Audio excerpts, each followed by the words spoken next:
And that was tape in Las Vegas. We bring you back now live to ringside in Atlantic City, where I'm joined by HBO boxing analyst Larry Merchant for the first time tonight.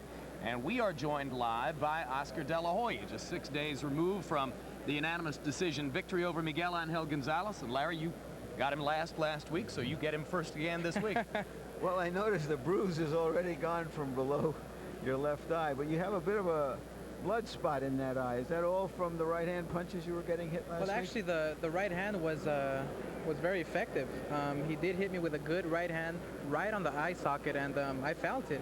And it was very swollen after the fight, but after a few days and a lot of steak in the eye, it just came down. Go ahead. Do you feel more like a fighter, like most of your fans or even non-fans wanted to see you a little bit marked up? Well, actually, I don't feel like a fighter, but I look like a fighter now. The one question I've heard from a lot of people in the wake of that fight, and we asked you about it immediately after the fight last Saturday night, but why so few right hands, particularly in the last 6 rounds of the fight?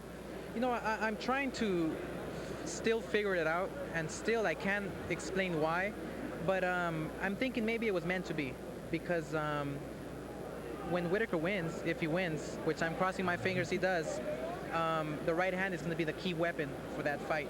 Yeah, so, exactly. You won't be able to fight him or beat him with just the left jab and the left hook. Exactly, and you know, Whitaker, we will have a perfect game plan for that fight, and he really didn't see much when I fought Gonzalez. He's not even saw maybe 10-15% of what I'm going to show him that night when we fight. Do you think, as you're learning while you're winning, still a work in progress, as it were, that sometimes you focus almost too much on one punch in a fight? For example, before you fought Chavez, forget the name of the opponent, but you threw almost exclusively body punches, and you stopped him with the body punches. Right. Now, in this fight, you dominated and really won the fight with the left jab in the first 7 or 8 rounds.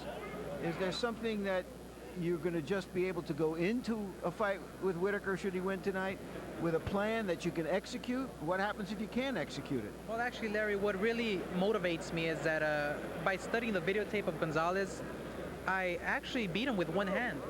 And so now going into the Whitaker fight, I mean, I'm going to be throwing combinations, left, right, uppercuts, left hooks, everything.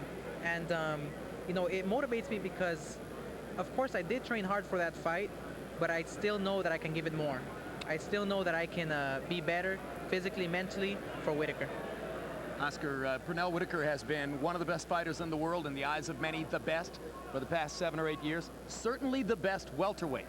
What is the logic of choosing him as your very first opponent when you go up to a new weight class, 147? Well, we want to fight the very best, and we feel Pernell Whitaker is the very best welterweight out there right now at this time. Not much question about that. And you know, in order to try and become a legend in boxing, you have to fight the very best at an early age, you know, in your career. So I feel that right now it's perfect. I feel that 147 pounds is going to be a good weight for me because I feel comfortable and very strong at that weight class. I feel faster, and I feel that Pernell Whitaker is just considered the best pound-for-pound champion out there. And, hey, I want to fight him. Well, it's an amazingly audacious choice, which is going to earn you a lot of respect if, in fact, you can win the fight. I know you're nervous about the task that faces Pernell here, so we'll let you go and relax and sit and watch the fight. And we'll see you again at the end of these next several rounds, how many of them there are, okay? Thank you very much. All right. Thanks very much, Oscar De La Hoya. Larry Merchant, terrific chance to talk to the young man just 6 days removed from that victory over Gonzalez last Saturday night. In your personal view, how golden was the golden boy in Las Vegas? Well, he certainly was golden at the box office. You know, fighting a largely unknown, unappreciated fighter in America, a formidable fighter, but still unknown, he attracted a gross gate of nearly $20 million. No one south of the heavyweight division comes anywhere close to that. As for the fight itself, I'd give him about 15 or 16 carats, up from 14 carats, but he'll have to be at 18 carats at least to fight the solid gold 24 carat Pernell Whitaker. Or as Whitaker put it, it will be the golden boy against the golden man. All right, well, let's welcome our own 24 carat, 260-pound heavyweight, George Foreman, to get his reflections on this upcoming matchup, if in fact it's going to take place. Pernell Whitaker goes into this bout with Oscar De La Hoya seated at ringside. Now, Purnell, as we mentioned, has been one of the greats in the sport for the past 7 or 8 years, but really, George, he hasn't had the spotlight since his 1993 fight with Julio Cesar Chavez, and he wants it really badly. So is the De La Hoya fight on the horizon a great incentive for Purnell that will help him tonight, or a distraction which could hurt him? Well, you just got to concentrate on one fight at a time, and that's easy to say, but you can't hardly do it because Whitaker not only want to win this fight, he's going to try to make sure that he looks good.